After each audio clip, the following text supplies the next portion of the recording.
Hello, my people, my Nigerian people. This is another plot to remove Tinubu come 2027. Counting days for President Tinubu as not plus next move. The 10-day nationwide hunger protest tagged End Bad Governance protest, which began on October 1, had lost steam long before its billed end date of Saturday, August 10, in part on account of repression by state agents, but in its wake is a resounding message to President Bola Tinubu that the country's core north, whose votes saw him over the finish line in the highly contentious 2023 presidential election, may no longer be there for the taking come another contest in 2027.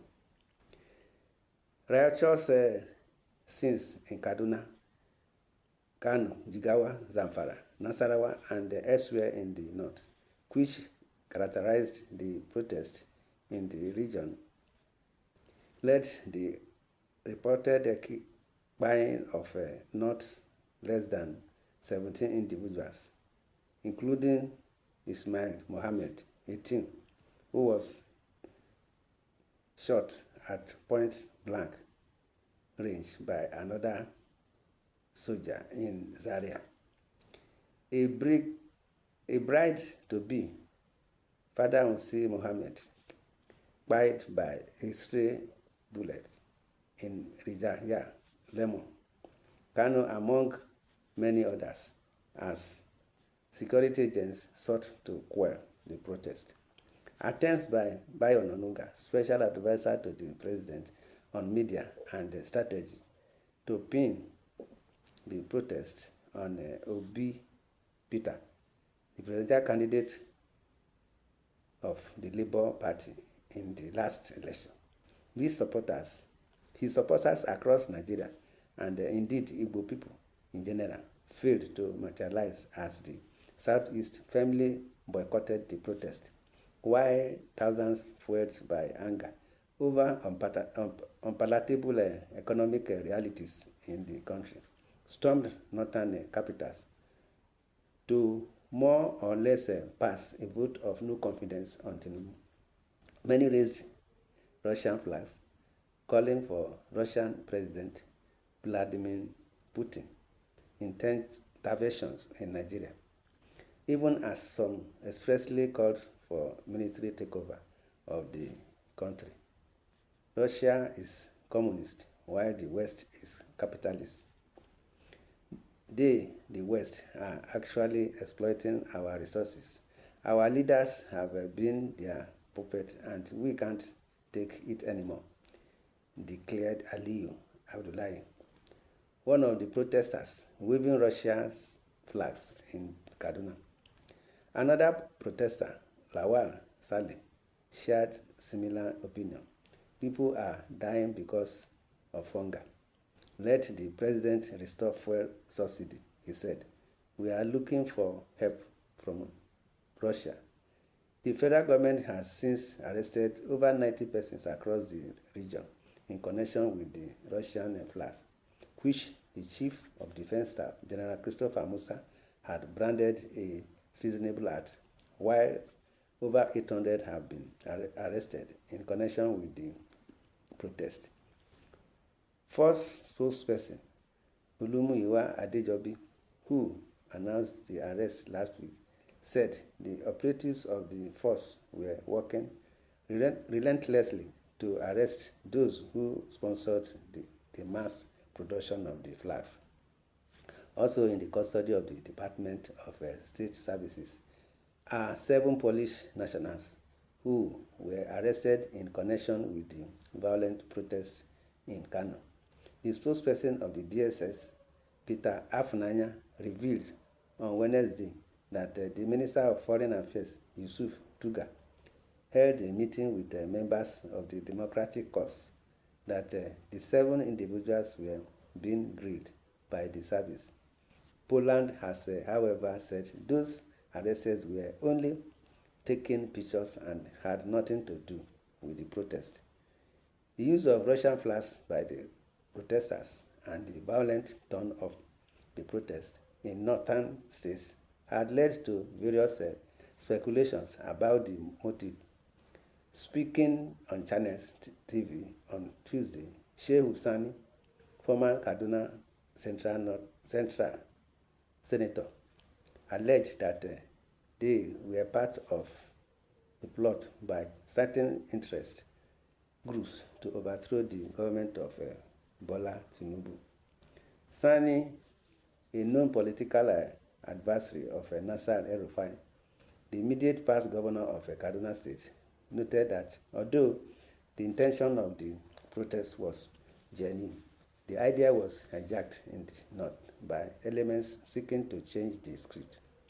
What we have seen in the last few days is not peaceful protest as far as I am concerned. From the northern part of Nigeria, the whole idea was hijacked and the script was changed as far as the north was concerned.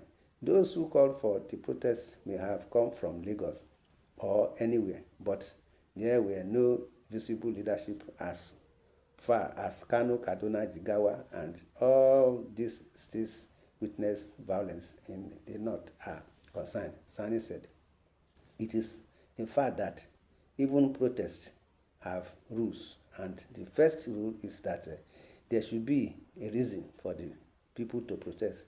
Of course, there is hunger, hardship, there is suffering as a result of the economic reforms program, which is enough reason for people to protest. But secondly, a protest also needs leadership, whose responsibility is to control and guide the crowd. That was not the case in the north. And from what we have seen, especially in Kaduna State, where I come from, people were called out to the street and then left on autopilot. Young people used the opportunity to launch attacks on public infrastructure and loot establishments. Then a new dimension to this is that a day before the last protest, money was shared to use and Russian flags were also shared. That shows that the whole intent of the protest was an attempt to create an atmosphere where there would be an overthrow of the government.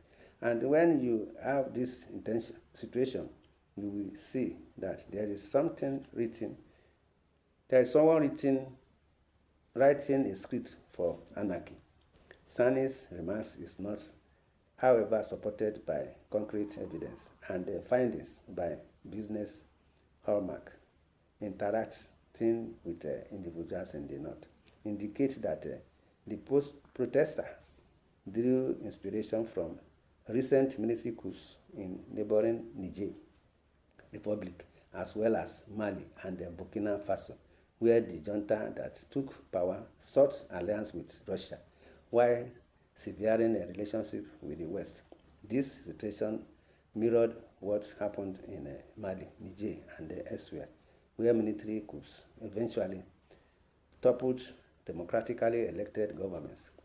When those coups occurred, we witnessed sporadic protests in support of the military and Russia, and the new military regimes immediately turned to Russia, noted Bulama Bukati, lawyer and senior fellow at the Tony Blair Institute for Global Change.